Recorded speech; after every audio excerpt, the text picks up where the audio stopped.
indeed our privilege to have you with us for the last 18 sessions. And we thank you all for being with us for these sessions. And I hope all of us were able to learn from each other. So today we have an important session on opioid availability. We know that opioids, it was very difficult to access during the 1990s, or after that it became in certain states of India, it was easily accessible because of many efforts from many of the palliative care pioneers, including Palliative and Rajagopal sir. So we will hear more about opioid availability, how we can access opioids, what are the procedures, etc. Uh, the amended NDPS Act. So uh, it's again Rajagopal sir. So I don't think he needs any introduction. Sir, welcome you, and it's over to you. Hi, everybody. How is everybody? Final day. Oh my God. It's a privilege to be here today. To have the swan song of the course. I hope all of you are doing well and that the course has been useful.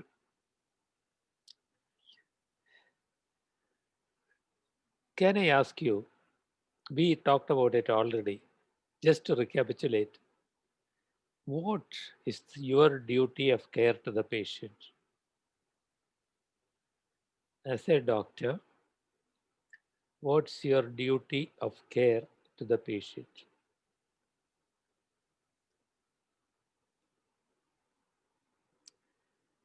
To mitigate patient suffering, in one word from Rashmi, to care and comfort which are necessary for mitigation of suffering, to provide comfort always.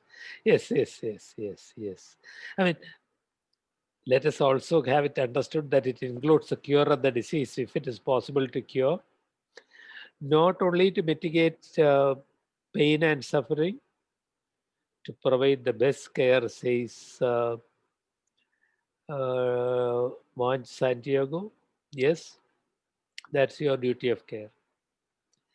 Now, what you have learned in medical school is about treatment of diseases.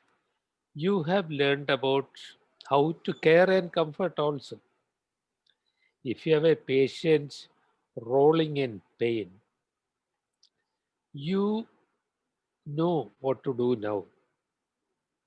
You would assess the type of pain, decide, make a clinical assessment of what kind of pain it is. And for, say, for 3/4 of people with cancer, you will need an opioid. At least for 2/3 of all patients with cancer pain, you will need a step 3 opioid.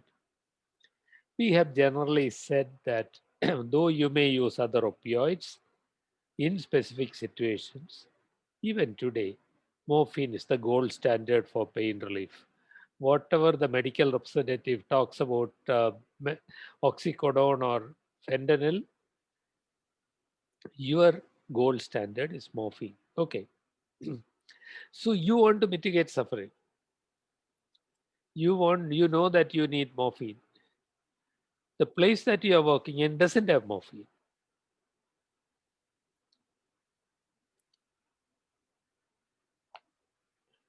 To make them comfortable from suffering, says Savitri.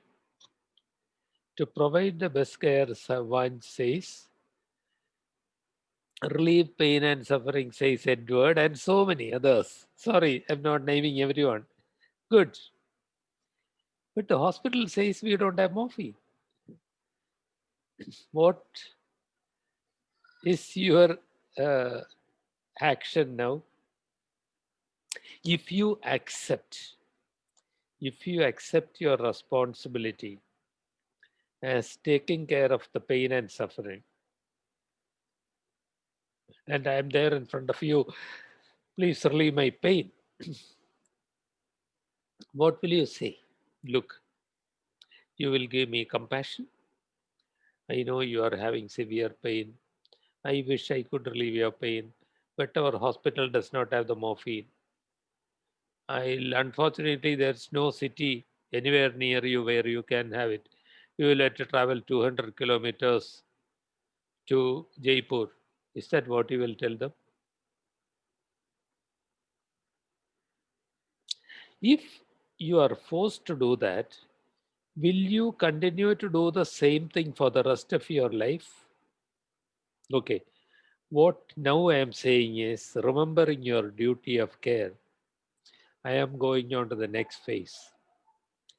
Uh, where is that book? Hey,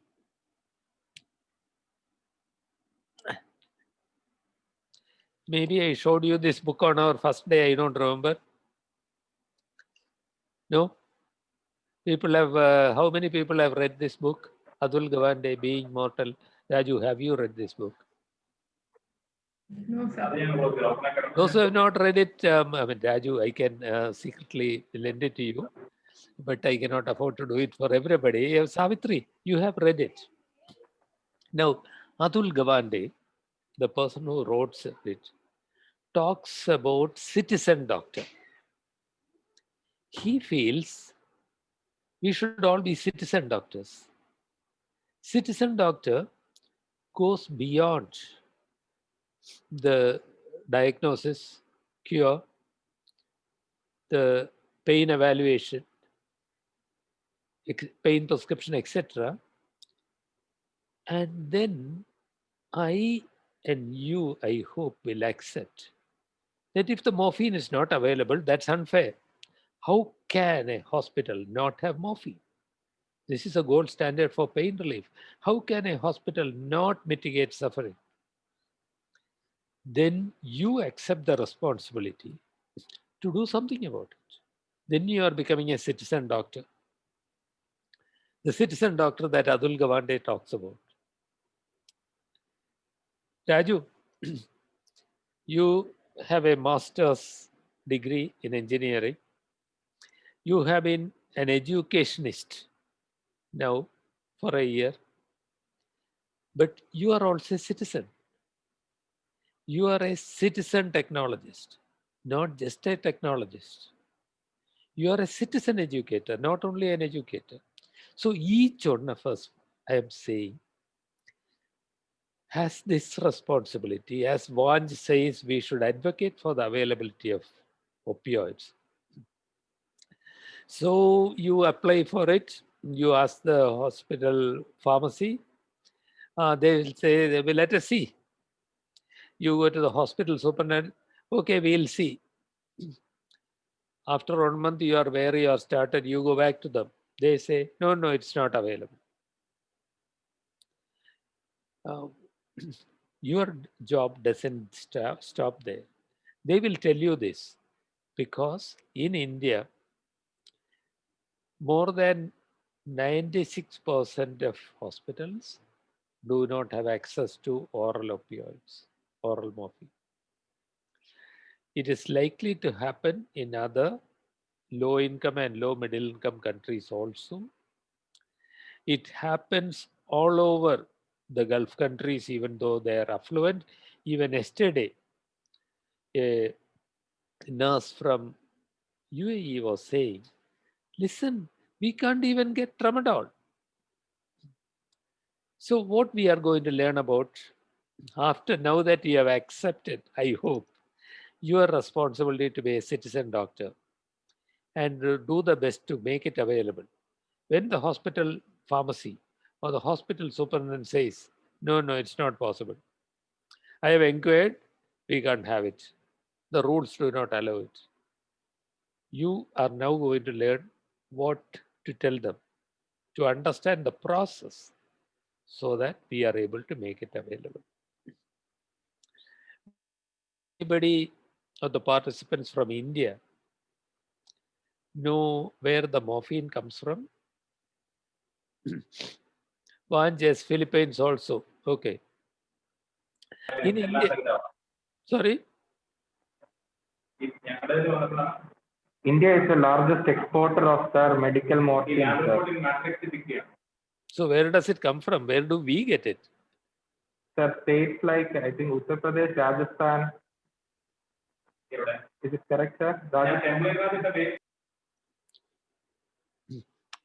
I mean, who was speaking, if I may ask? Steve? Sir, Steve, Steve, somebody sir. else was also talking. I mean, did they? Who else? ഇവിടെ ഇത് ഇങ്ങനെ ഒരു സാധനം കണ്ടു ഇതെന്താണെന്ന് മനസ്സിലായില്ല ഇത് check ചെയ്യണം ജനറേറ്റ് ചെയ്യുന്നതിന് മുമ്പ് ഇത് ചെക്ക് ചെയ്യണം ലാബ് റിപ്പോർട്ട് മാട്രിക്സ് ഇതാണ്. Sir, I think there is any disturbance in background of Steve. So, Raju, I suppose you, I mean, somebody is unmuted and speaking in between of other things. So if that person is hearing me, will you please mute yourself? Yes, UP, MP and Rajasthan grow poppy under license. Farmers can be licensed to grow poppy. The quantity that they are allowed to cultivate and produce is decided. Hey, who decides? Suppose, Steve, you have 10,000 acres of land in Rajasthan. Can you just grow poppy? You cannot. No, sir. You will have to apply to the Narcotics Control Board. And can they allow you to cultivate 10,000 acres? They cannot, because we are part of an international agreement. We are members of the International Narcotic Control Board. Most countries in the world, countries that are members of United Nations organizations, are also signatories for International Narcotics Control Board. INCB will every year ask every country, hey India, hey Philippines, tell us how much morphine do you estimate you will need next year? And Philippines may say, for the coming year, we need 1,200 kilograms of morphine. So INCB estimates global requirements all over the world. Therefore, so much is needed. So it will give licenses to poppy growing countries, which includes India, Australia, France, I think, and a couple of other countries. Divides up the quota. So Steve has applied for 10,000 acres. They tell Steve, okay, you can grow in 2,000 acres, that's all. And Steve now can do that 2,000 kilograms, 2,000 acres cultivation. And then when your harvest comes, Steve, who will you sell it to? Your poppy is ready. You can sell the produce only to the government opium and alkaloid factory. The factory is located in two places, namely Ghazipur and Neemuch, one in UP and one in MP. But they are all controlled by one head of opium and alkaloid factory who sits in Gwalior. His office in Gwalior, INCB headquarters. So Steve, now your 2,000 acres produce of poppy has to be sold to the government. You cannot sell it to everybody. But a New York Times article a few years back went and nosed around, found out what is happening, and they reported that the farmers say up to 1/3 is siphoned off to illicit channels. This is the problem. The bulk of the illegal opium trade occurs from illegal sales. The largest, one of the largest is Mexico, Afghanistan. Afghanistan grows it illegally. But in legally producing countries also, this corruption happens. This is also a part of the reality. You don't have to know how much gets corrupted, diverted, but I'm just telling you the process. In those two factories, in Ghazipur and Nemoch, it is Savitri. It is not necessarily poppy seeds. What India produces is poppy straw. Poppy straw is cut off and made. Different countries have different technologies, may use different things. So, in the factories of Ghazipur and Nemoch, they are cultivated, they are converted to opium. What India exports largely is opium, not morphine. India exports most of the raw opium to the rest of the world, but small quantity they convert to morphine also. They make codeine out of it. They make other synthetic opioids out of it. But mostly, India's consumption of morphine comes from domestic products. I don't know, Vanj, whether Philippines grows poppy, sorry. But if you are not a poppy growing country, cost of morphine is a little more. And unfortunately, there is a paradox that in many developing countries, cost of morphine is more than in developed countries, usually because of the huge import license amounts. Anyway, that's part of it. So in India, we get morphine made in our government factories. You can order two things. If you have your own manufacturing unit in your hospital, in fact, two Indian hospitals have their own manufacturing units now. More they were there. The Regional Cancer Center in Trivandrum in Kerala and the Regional Cancer Center in Kidwai in Bengaluru, both have manufacturing units. They just buy morphine powder from the factory and manufacture morphine capsules, morphine syrup, etc. There are about a dozen morphine tablet manufacturing private companies in the country. They also buy morphine powder from the factory, government factory, make tablets and sell it to us. In Palliative, India, we buy morphine tablets from a manufacturer within Kerala called Lisi Hospital Pharmaceuticals. Usually, most of the time, that's how we get the morphine. Okay, I am going to show you a presentation presently. But before that, any questions about the process? You don't have to know all that. But I told you that it is from morphine is cultivated, it's extracted from the poppy plant. From opium, morphine is produced. In India, it is created within the country. In other countries, you import it. Any questions?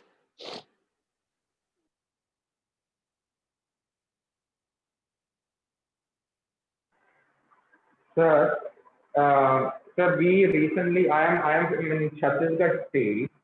So of Chhattisgarh state, we recently our hospital procured the license. But sir, the drug inspector is giving only the number of a particular vendor in Raipur, and they are saying now it is not available. The stock is not available and all.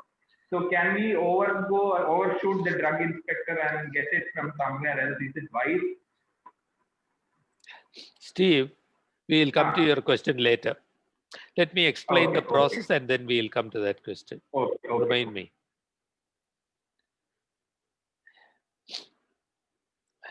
So I am going to show you a presentation explaining something about opioid availability.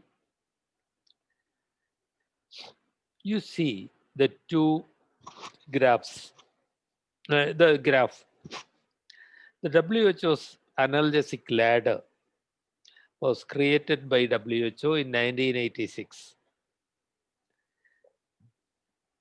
Till then, globally, production of morphine was and the use of morphine was limited, small. But when WHO created it and started advocating for pain relief, gradually the consumption globally rose. You can see it rising. Unfortunately, in India, concurrently, there was another phenomenon.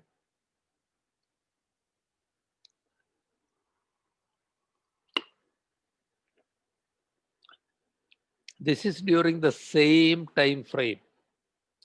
When it was rising globally, this is only medical morphine. This doesn't talk about illegitimate sale. While medical morphine use went on rising globally, in India, it was falling. India used more than 600 kilograms of morphine in 1985. And by 1997, it had dropped to something like 37 kilograms. Any guess why this happened? This happened because in 1985, we created this new law called Narcotic Drugs and Psychotropic Substances Act, NDPS Act. You can see how big the book is. This heavy book was so complicated. Now, this was in response to the global problem of growing addiction. Addiction was happening, so India created the law. The law was so complex and created so many problems that Steve also mentioned that it became unavailable. Now, globally, the consumption is rising. If it is dropping here in India, if it is not available in Philippines, if it is not available in other countries, the action is to find out why it is not available and to make it available. Here is the principle of balance. We have a dual responsibility. We need to prevent non-medical use of opioids. But we also have a responsibility to make opioids available for people in pain because globally there is no substitute for opioids. For those whose pain necessitates opioids, we do not have any other medicine globally that can replace opioids. Therefore, this balance is necessary. What the NDPS Act was to look after only the first responsibility, not the second responsibility. This was the problem. The main reason for creating this was the fear of addiction. And for those who are not aware of this, I want you to make sure that you now understand the difference between physical dependence and addiction. Addiction is psychological dependence. Physical dependence is if you continue to take opioids, say for several months, more than 3 months or more than 2 years, then you don't need it anymore. The pain is gone. This can happen. It happened to one of my patients who had refused radiotherapy. He had a slow growing sarcoma, refused radiotherapy. Then his tumor burst, started weeping, foul smelling stuff. He agreed for radiotherapy. He got radiotherapy after 2 years, and his pain vanished. Radiotherapy relieved the pain also. Ulcer healed. He did not need the morphine. Now he has been taking it for 2 years. He is likely to have physical dependence. That is, you abruptly stop it. The person is tired, not feeling like doing anything, a bit sleepy, but uncomfortable, disoriented, delirious, gradually worsening delirium, having jerky movements. Now, you will also remember from your session on opioids that sleepiness, disorientation, and myoclonus are also symptoms of opioid overdose. Opioid toxicity also manifests the same thing. Paradoxically, opioid withdrawal also causes many of the same things. In addition, it also causes severe abdominal cramps and diarrhea. You know that opioids slow down the intestinal motility. All of a sudden, you withdraw opioids, the motility is worse, cramps occur, diarrhea occurs. So, for my patient who had radiation after 2 years, whose pain was not there anymore, we shouldn't abruptly stop it. We should stop it over a period of weeks or months. Typically, what I would do is, okay, your pain is not there. You are saying you are sleepy. Reduce the morphine to 2/3. You are taking 30 milligrams for hourly. Take only 20 milligrams. After 1 week, you reduce to by another 1/3, and gradually withdraw it over a period of weeks or months. Majority of people will be okay by about 3 weeks to 3 months without opioids. Understood? Physical dependence. Uh, Now, addiction is psychological dependence, and it is very different. If they don't get morphine, they will have all symptoms of physical dependence also. That's true. They may be in all this problem, and they have this irresistible craving for the substance. One thing that you must understand, that somebody in addiction is a candidate for your care, because the man or woman is in serious health related suffering. It is intensely difficult to live with addiction, and the craving is not something you can control yourself. If your own father is taking away your morphine and you feel the craving, I need it now, he is not giving it to you, you will kill him. You are a decent person now, but at that point, you will not be able to control yourself. You will kill, you will steal, you will do anything. An addict will keep having an increasing dose requirement. If you are given 30 milligrams and then you find that he is taking unsanctioned dose escalations, he will come in, oh, no, that was not enough, doctor. I was in pain. So I increased the dose to 50 milligrams. And then he comes back after a week, says, drug finished. And unsanctioned dose escalation should be a warning sign. And the behavioral changes, lack of sensitivity to others, irrational behavior, all these may happen. Now, this statement, very rare with oral morphine, this says. That's one thing you must understand also, that injectable morphine is much more likely to cause addiction than oral morphine. It can happen with oral morphine also, very unlikely to happen in cancer, where the end of therapy occurs with a cure or with death. Whereas if you use it in non-cancer pain, if you give morphine to your patient with uh, low back pain, then you are in trouble.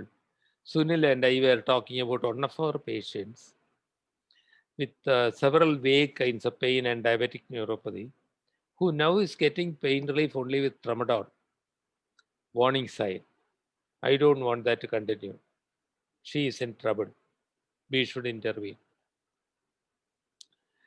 Okay. Questions about addiction.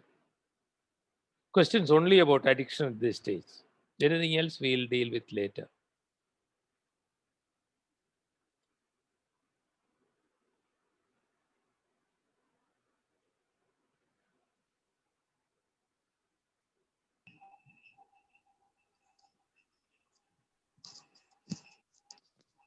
Raju, if there are any chats, you please, or Sunil, if there are No, sir. chats, please tell me. Yeah.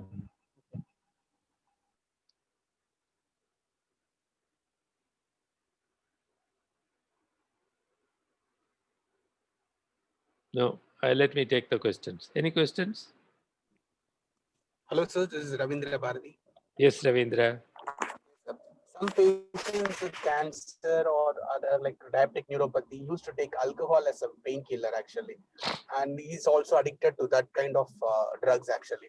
So during that time, what can we do actually? Can morphine control alcohol addiction, or it will aggravate, or can we add on therapy like that, sir?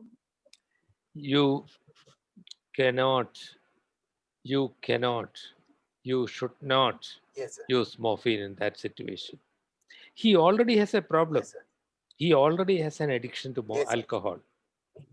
You give one more, it's Yes. going to get complicated. He'll get addicted to alcohol and to morphine. He needs expert treatment, which you and I may not be able to give for alcohol withdrawal. It is most important, but give the appropriate treatment for the diabetic neuropathy. There are other forms of treatment. Maybe duloxetine may be the drug of choice for diabetic neuropathy, and that may not be enough. You may compromise by giving other, you will try other painkillers, but somebody who has demonstrated addiction already to anything should not be a candidate for morphine. But if he develops cancer and has pain, we may still use it because then it will be a terminal event. But otherwise, that's a dangerous thing to do. Okay, sir. If the same patient is have a cancer, like smokers used to have a carcinoma, lung, and all these things, but they used to still smoke actually. During that time, can we add on morphine, sir? It is not for treatment of smoking. If the person has No, sir, advanced, for the pain actually. yes, we can. Yes. See, we are trying to mitigate suffering. The patient is our customer. We want to reduce your suffering. In the case of diabetic neuropathy, I feel fairly certain that morphine will add to his suffering. I don't want that to happen. If he is having cancer pain, he needs the morphine. He may still drink, he may still do other things, but he needs the morphine, otherwise, he cannot get pain relief. It is possible. So, in diseases other than cancer, though I said don't give morphine to that person with diabetic neuropathy, but if there is intense pain from any cause, morphine can be given not as a first line drug, not as a second line drug, but as a third line drug. Though I said don't give him morphine, in any kind of pain, morphine may have to be given if your first line medicine and second line medicine have not helped. But if that person comes to me, I will sit down with him and talk to him about addiction. You, in your case, there is a particular risk that for you to get addicted. And addiction is misery. Once you get addicted, it will be a lot of suffering more than now. So we will arrange some contract. He cannot go out and buy morphine wherever he wants. It's not available. We will give you morphine. But you and I have an agreement that you will take morphine only in the dose that I permit you. If you come after 7 days and tell me your 2 week supply is over, I will not give you more morphine. That's cruel, but that is kind to be cruel like that. So unsanctioned dose escalations are not permissible. Okay. In non-cancer conditions, morphine should not be a first-line drug except for short periods of time. If there's a crisis, if there is a post-operative pain, yes, but otherwise it should not be. And Surajit's question, I will come to towards the end. Right at the moment, I am answering questions only about addiction because I am going to explain that later. Uh, in conditions other than cancer, diarrhea, so I have already answered this question. So I'll move on.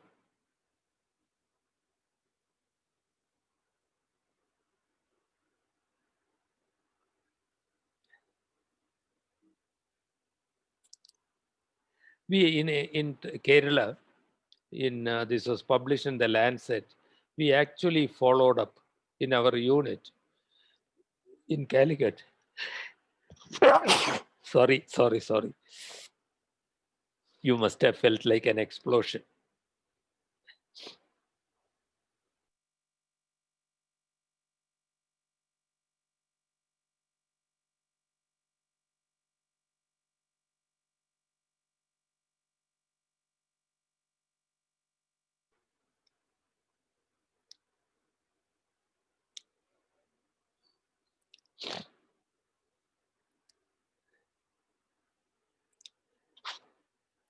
So in this place, am I audible, Raju?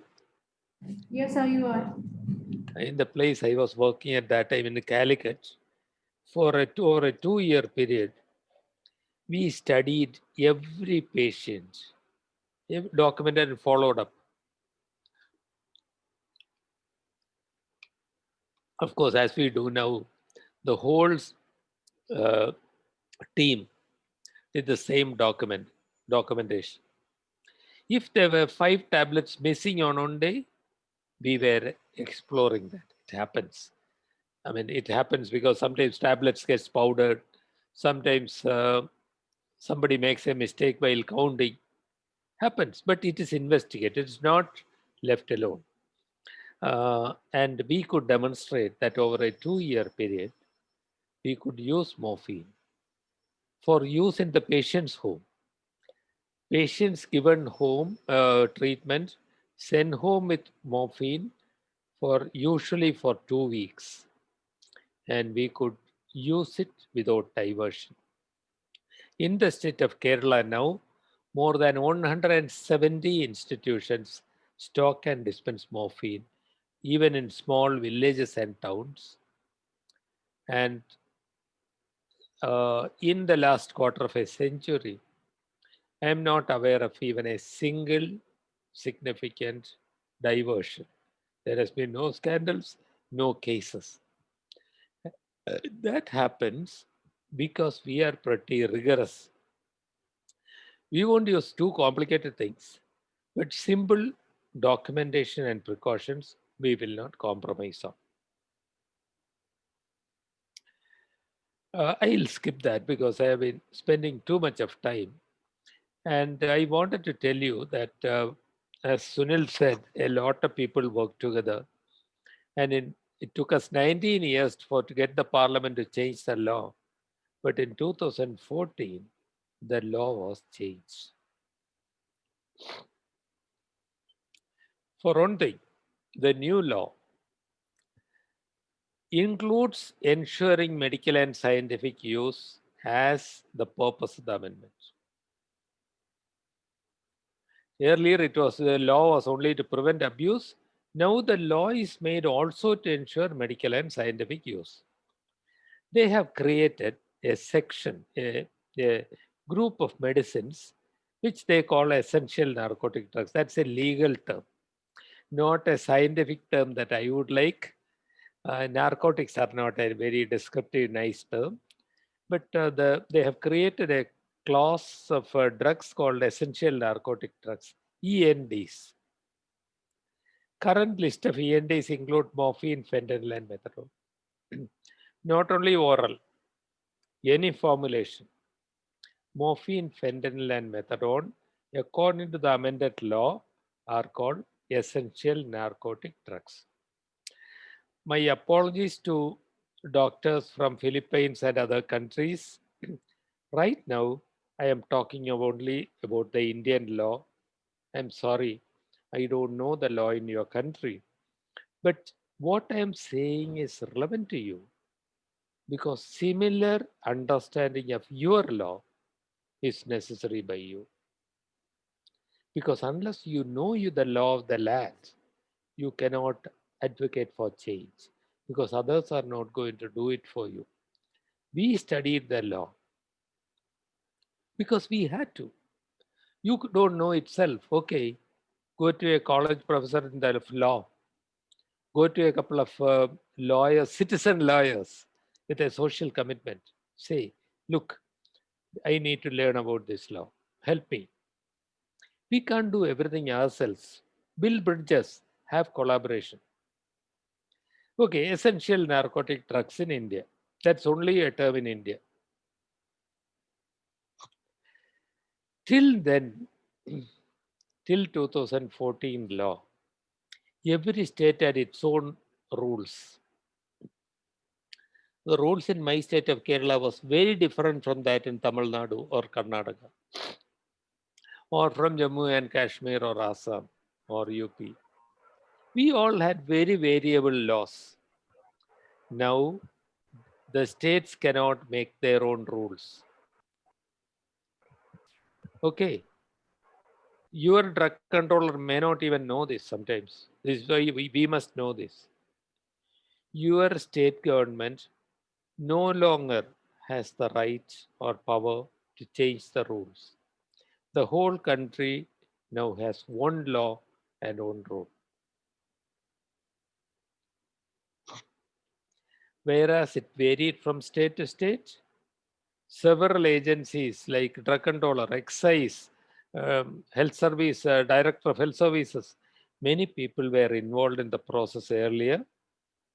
And when there are multiple licenses involved, we usually found that one license has expired validity before by the time you have got the other license.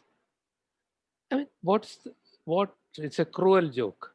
I get the possession license, then I have to apply for another permit, import permit, and by the time I have got the import permit, my possession license has expired validity. So all that has been changed.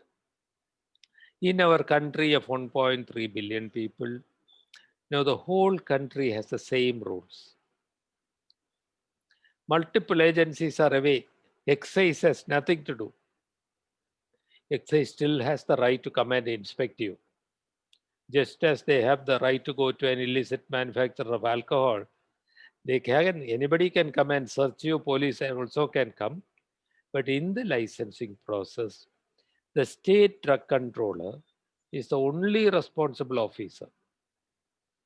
And what he needs to do is to approve you as an RMI, recognized medical institution. Steve earlier brought out the problem that the drug controller says go and buy from Raipur, and Raipur does not have oral morphine. Unfortunately, Steve, don't leave the issue. We are going to solve the issue. We are going to work together.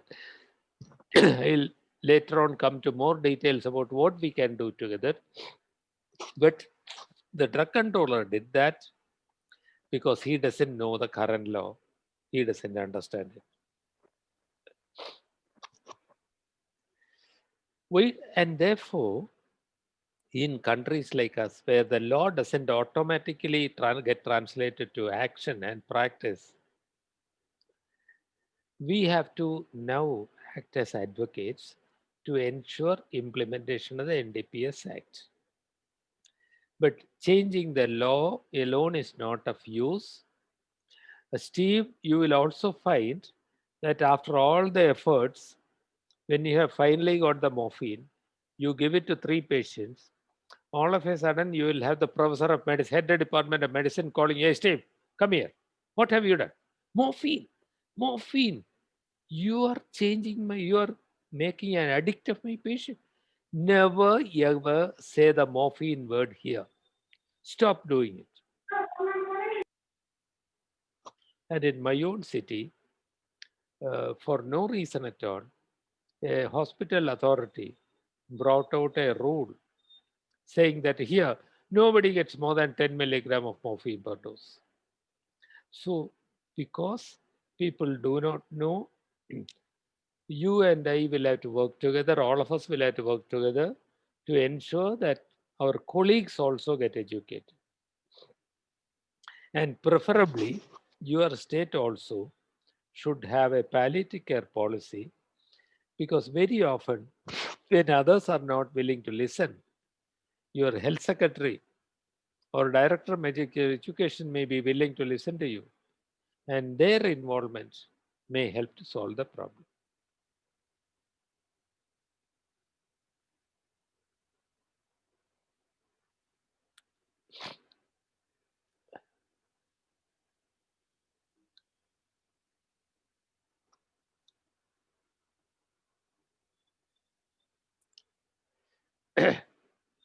So, for every doctor in India in this group whose hospital does not have it, got morphine, first this training is done. Once you have the certificate, your hospital will have to apply and get the status for recognized medical institution from the drugs controller. You, Rajalakshmi, Raju, Yes. Raju, we will have to get the required uh, forms for application. If you don't have it on your disk, certainly Preeta has it. She can get it to you in 5 minutes, and we have to share the uh, form for application, the 3 different forms to all of them. Sir, I have it, and I have a write-up also about each forms. Very good, very good. Medikia, good. So you will send it to everybody. So Raju will send you the forms for application. You will have to fill it as the doctor, trained doctor, and one form. Another form, it's only one page, not very complicated. Another form will have to be signed by the hospital head, and you will have to apply to the drug controller. Once the drug controller gives you the RMI certificate, approval as RMI in a specific form, all that you need to do is say, find any manufacturer and place an order. But once the order comes through, once you get the morphine, all the documentation will have to be done, and that we'll talk about. But as Steve says, we do have a problem. Drug controller doesn't know it. He says buy it from Raipur. And if he says buy it only from Raipur, your hospital superintendent also will say, no, we can't do anything else. We cannot afford to offend him. We let do what he says. And now our struggle begins. In most states, this struggle is continuing. But I'll also tell you the positive. When we work together, many problems can be solved. Even 2019, we worked for 3 years. All the authorities gave the required certificate, but a drug inspector would not allow it. So what we did was, our course of action is like this. On behalf of our WHO collaborating center, in my capacity of director of that center, I wrote a letter to the drug controller. There is something called name cover, I get the name of the drug controller and put the drug controller's name on the cover so that he will have to see it. If his name is on the cover, his staff doesn't open it. If I just say drug controller, anybody will open it. I sent it by registered post, and I said, somebody seems to have told this hospital that they cannot get morphine from anybody. This violates the NDPS Act.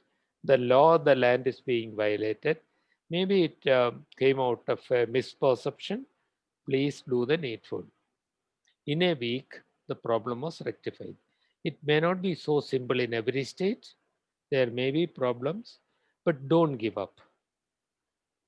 Remember, it took us 19 years to change the law. We cannot allow it to go waste. It will take time. We will get there. So here's a promise from Parliament here. We will work with you to solve your problems for access to morphine, fentanyl, or methadone. This is how in our unit the register is kept. Please note, every single time morphine is given, the date is entered, the patient's name is entered, the patient's registration number is entered, the quantity dispensed is entered, and the balance in stock after every transaction is entered. If you get a new stock, it is marked separately in red. Okay, on this day, we received 24,000 tablets. So the total left in stock is entered. Every time we add 50 or 100 here, 50 or 100 gets subtracted there. This is how we are keeping the stock.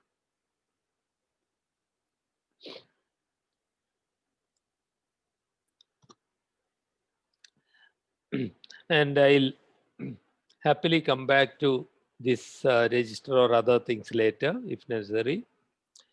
So the question that came up with the diabetic neuropathy or low back pain or any other condition, if it's a non-cancer pain,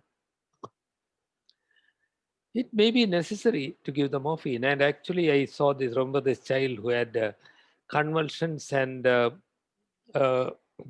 muscle fasciculations after a encephalitis, post-encephalitis sequelae. And that had destroyed the family. The child was in hospital for 3 months now. Father had lost his job, mother had become psychiatric patient.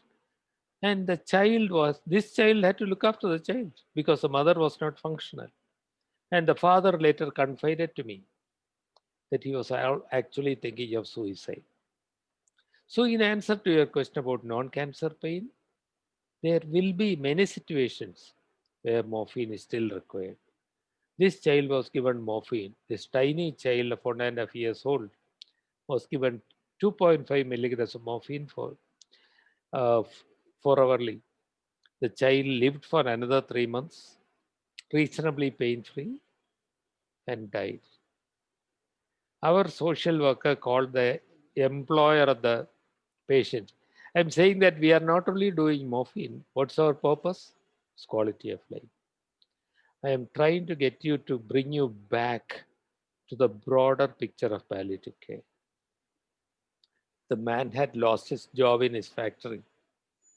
Our social worker rang up the boss, got an appointment over the phone, talked to him, and said, this was what happened to the child. The mother is on treatment. The man needs his job. Please help. And the man was very happy. I mean, like, of course we'll do it. This is a good cause. The man got his job back. We made sure that the mother got the right treatment. We also made sure that the sister went back to school. And we are supporting the child's education. What am I saying? So far, I have been talking about morphine and opioids. I am putting it into context. Morphine is not the endpoint. Pain relief is not the endpoint. Endpoint is improved quality of life for the patient and for the family.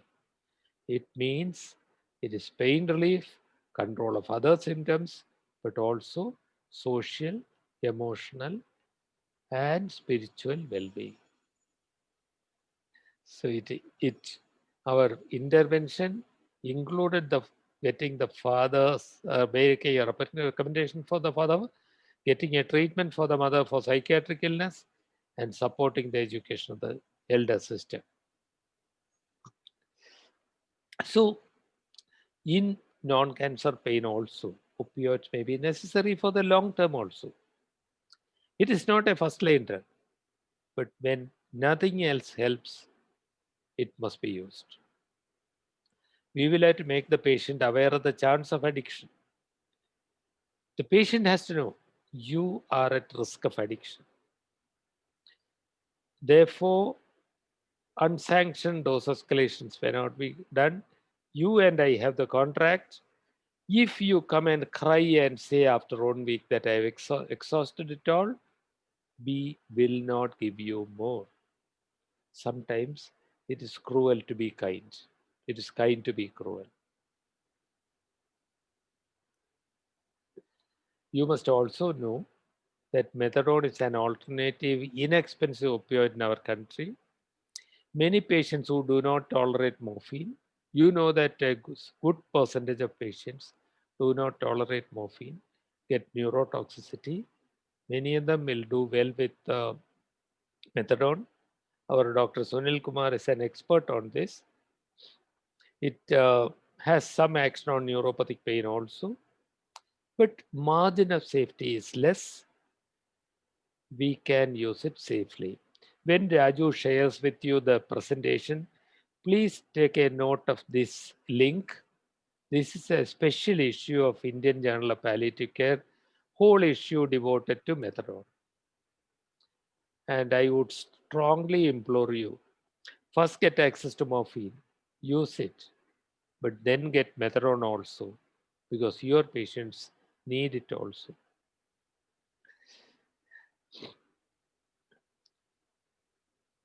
I am happy, Raju, if necessary, I will go back to the slides.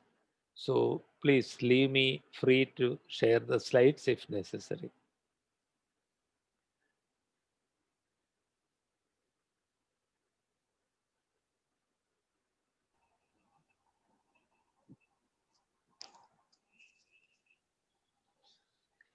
Are there any?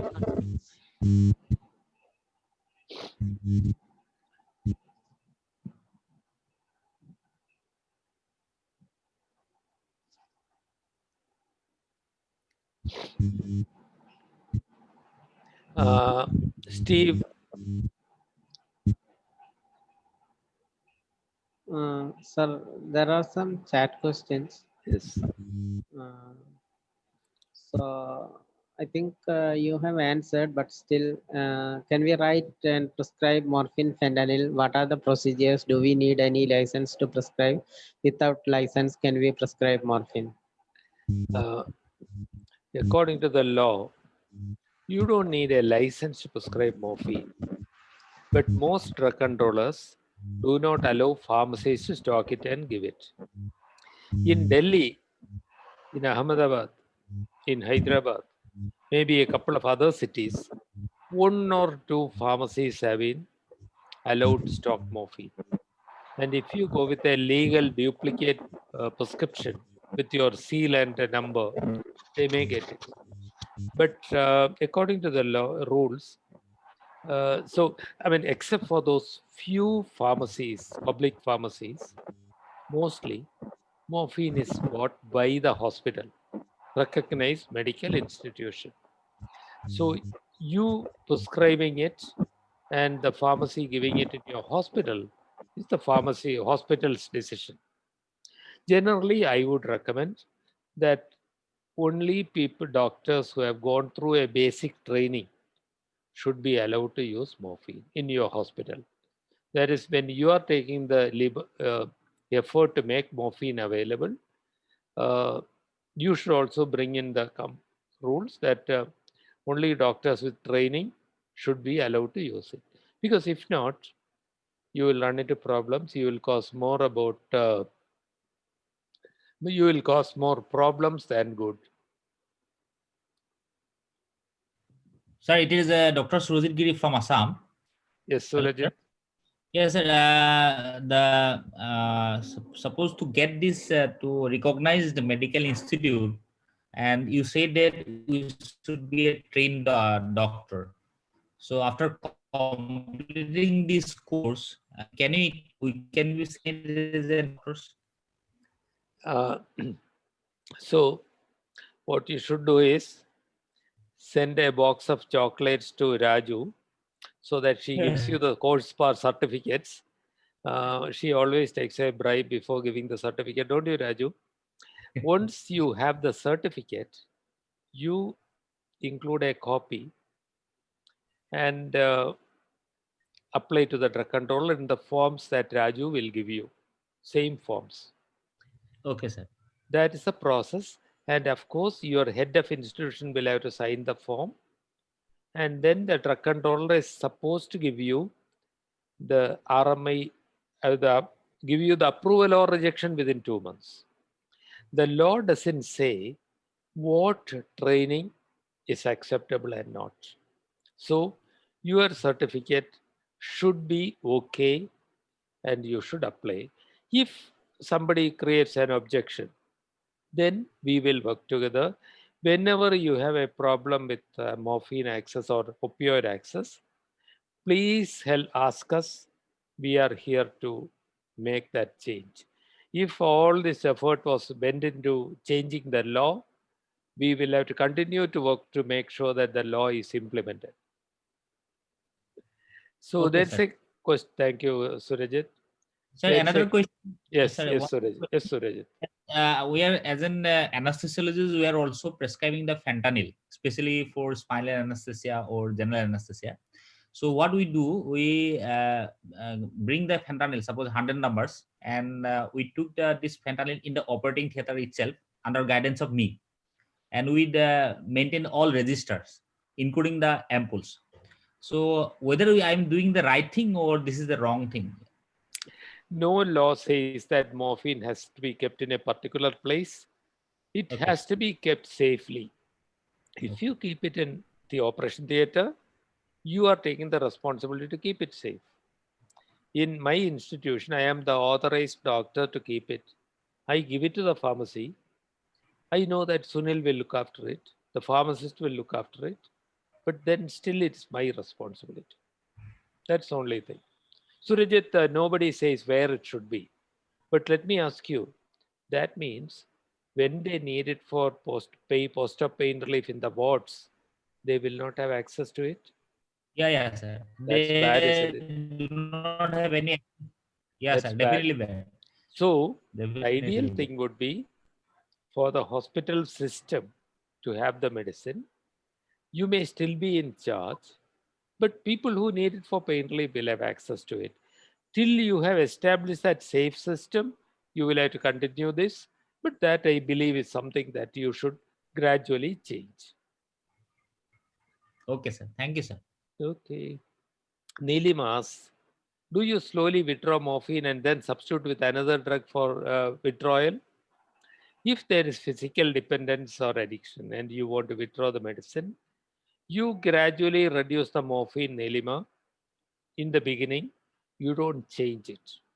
You keep reducing by 1/3 till you have come down to something like 5 milligrams for hourly. Then switch to a step 2 drug. Once you have brought it down to 5 milligrams for hourly or so, then switch over to tramadol. Then gradually reduce tramadol and withdraw slowly. Uh,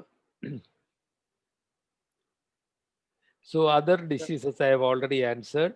What May I is ask the a difference question, between sir? addiction and pseudo addiction? Sorry. I'm sorry. Nelima?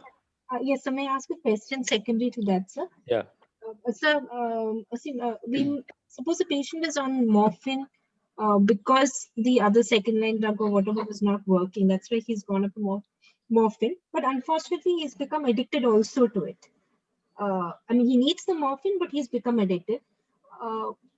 If we bring him down to he's addicted, so we need to bring him down. But when you bring him down to the second line drug, will that give the required pain relief for him? Is what I'm asking. Or do we have to say that there will be a little bit of pain?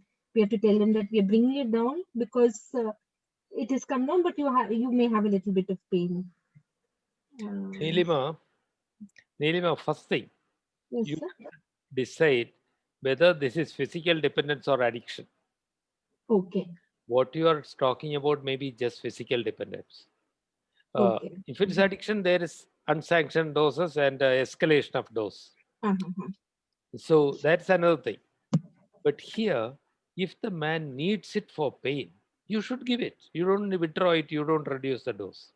For example, suppose somebody with a history of drug addiction, it's cancer. He has a history of drug addiction, but he needs some morphine. Yes, sir. We'll have to give it. Our Okay. primary responsibility is to reduce his suffering. Okay. But the other treating doctors should also understand what's happening.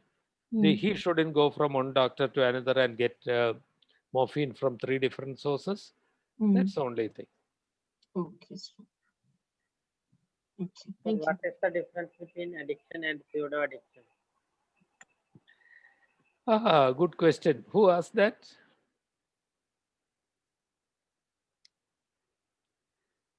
Okay. Sorry, I didn't get the name, but the term pseudo addiction from Edward Faisal, pseudo addiction refers to the patient. Typically, let me tell you, hey, Sunil and Raju, 4:08 p.m. You were planning to get a feedback. How many minutes will you give me now? Or are you already angry with me? No, sir, I think you can take another 10 minutes. Dr. Sunil? Silence is agreement, Raju. Then you can Okay. go with it, sir. Okay. Uh, Sunil, okay, Sunil, 10 minutes more. Yes, sir. I'll be quick. Okay, Edward, somebody is in agonizing pain in the ward. You give him morphine. He is happy for the next 4 hours. Then he asks, "Oh, my pain is coming back, please help." But the duty doctor doesn't give the morphine.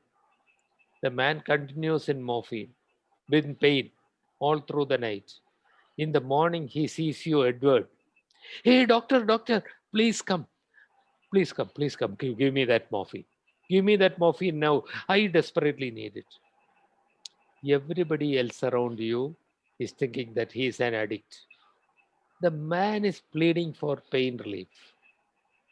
That is pseudo addiction. Something that appears for like addiction, but he has craving, not for morphine. He is craving for pain relief. Okay. Uh, question from Jueria. In case there is shortage in any place, palliative care people or hospital or legal team can go to court to take their help to make opioid available to the patient.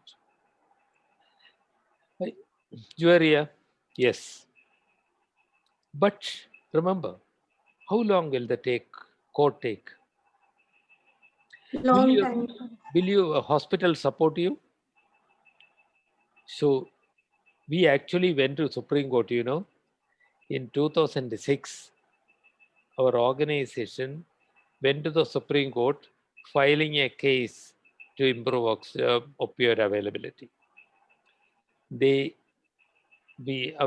closed the case only in 2014 when the steps for amending the rules were already in place. What am I saying? It can be done, but it should be a last measure. It's expensive, it is too slow, and you may find that your own friends may not support you. Thank you, sir. Uh, yes, Sunil has already answered some question about who can prescribe.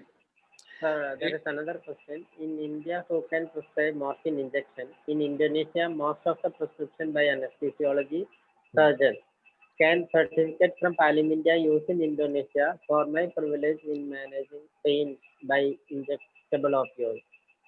Uh, uh, who is a person from Indonesia? That is Dr. Edward. Edward, our institution is a WHO collaborating center for training and policy on access to pain relief for Southeast Asian region countries. And Indonesia is one of the Southeast Asian region countries. So we can get the WHO office of Southeast Asian region office also involved. and we will work together. We'll work together to make it happen. This is an unfair rule. Any doctor should be able to treat pain. Of course, all the controls are necessary. So we will work together on this. Only thing is, Edward, this is possible only if the institution is supporting. So before taking it to the WHO or anybody, you need to have a couple of supportive people within the hospital. Maybe it will be wise to work with the hospital superintendent, hospital authorities, hospital director, and the management first, getting them on our side, and then work together. The certificate, I think, will be useful, but by itself, it doesn't help you. Because remember, these people who stop you from using morphine are meaning well. They think it is too dangerous. An injection very clearly is more dangerous than tablets as far as addiction is concerned. Because when you put in a medicine as an injection, blood level goes up steeply, addiction happens quicker. And particularly in hospitals all over the world, there are doctors and nurses who get addicted. That's another complication. Therefore, I, Edward, I'll certainly look forward to the opportunity to work with you. Please email me and we will sort out these problems. And this I am saying to anybody in the group. Even if you are not from one of the Southeast Asian region countries, we would still work with you to overcome the problem as much as possible. Sir, there is something that came to my mind. Can I say? Yes, please. Yeah, sir, as the chairman of Pallium India and the WHO program coordinator head, can you?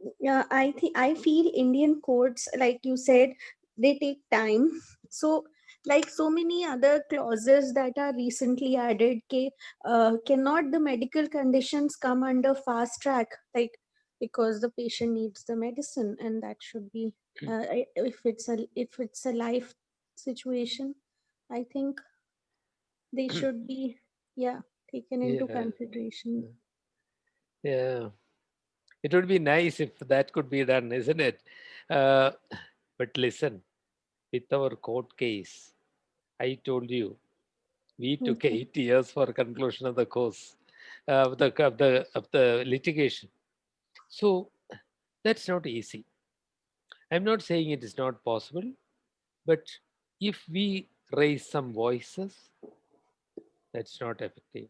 But what has unfortunately happened is that the rules that was created to follow the law by the government of India itself has some loopholes and problems. So currently our effort is to make sure that the rules are amended, modified, and it's an ongoing work. But I certainly hear what you are saying. I mean, nothing is impossible, but that is going to be a very, very tough effort because you are talking about opioid access. There will be 100 other things brought out. How about all the hunger in the people, in the country? How about the children living without food, going hungry and going to bed? There are so many urgent things. That may be a bit hard, but I am glad to see that you are taking it to heart and you think it's a big problem. Yes, sir. Yeah. We should look at what can be practically done and continue to do it. Nilima, which state are you from? It was Nilima who asked this, right? It's Jweria, sir. I'm from Jewelry. Delhi. Jewelry, Delhi. Okay. Delhi is one of the better places for morphine access, much better than most places in India, except for Kerala. But as I told you, if you have a problem with access, we must work together. And remember, I am not arguing for free access everywhere. We certainly want the control in place. You have a duty to make the drug available. You also have a duty to make sure that abuse doesn't happen. Remember, if there is one single scandal in the country, If one RMI in the country siphons off 5 kilos of morphine secretly and falsifies records, and the police or excise catch them, the whole palliative care movement in the country will be affected. Yes, sir.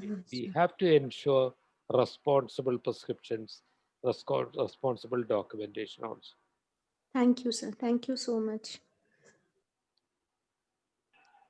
Juvaria, So, which institution are you attached to, if I may ask? So, I was working in Dharmshila Cancer Hospital. Oh, So, I was the floor admin there. okay. Yeah. But now, right now, I'm working online from home, sir. Okay. So my 10 minutes are up, I think, or 9 minutes are up. we don't have a case presentation today. So, Yeah. I can, are okay. there any more urgent questions? We can take one more question.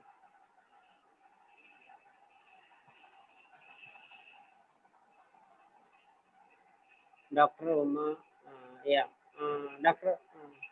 Yeah, Dr. Uma, you can come to us and please visit us. You are welcome. Uma, after the COVID times, this is the time of community spread. It is not a safe time to travel. You are saying this out of your sincerity, and therefore you are even more precious. Let us wait for a few months more at least, and the real physical visit we'll wait. Our own current Sunil and his team are continuing the services, but again with all the proper precautions. And the proper precaution that this time to a visit to Kerala, no. Visit to Trivandrum, wait. I think in a few months we'll have a more sane time to do this.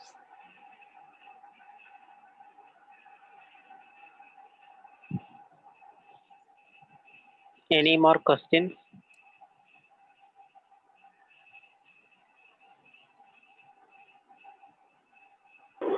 The RBS, Ravindra Bharati. Yeah, Ravindra. Dr. Ravindra. Yes, sir. Actually, sir, we are started. Just now we are started oncology and all this thing going on in our department. We just wanted to know, like, actually, is everything is possible, or should we get a clearance for everything, like morphine, oral dose, IP, or like intravenous, subcutaneous, because nothing is available here now. How long it will take actually? Because people are suffering day by day. I don't understand actually, because after joining this course only I understood like what is happening with the cancer patient. Ravindra, where are you from? Pondicherry, sir. Huh? The patient, Pondicherry, sir. Pondicherry. Okay. Which institution? Pondicherry Institute of Medical Sciences. Huh? Pondicherry Institute of Medical Sciences. Okay. PIMS. Okay. Yes, sir. Pondicherry, many institutions do have morphine. Pondicherry has a peculiar situation. Is that not the place where health secretary was suspended for something and there was no drug controller in charge? It was a tough time. We have done a lot of work in Pondicherry. That's what, sir. Nothing is happening now at present. Yeah. That's why. Yeah, it is a tough situation in Pondicherry, but let us try, Ravindra. If somebody keeps at it, things can get done. I have We actually have Ilavasi, Dr. Ilavasi.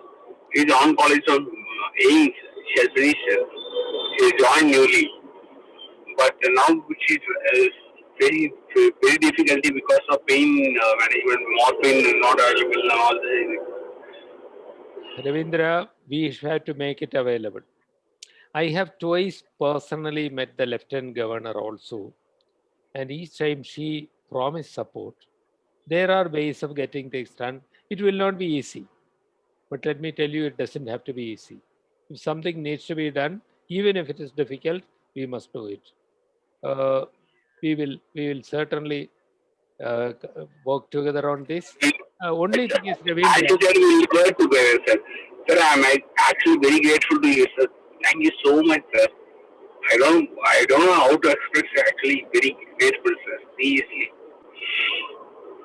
Thank you, Ravindra, and thank you the others who wanted. Uma, Prailin, where are you from?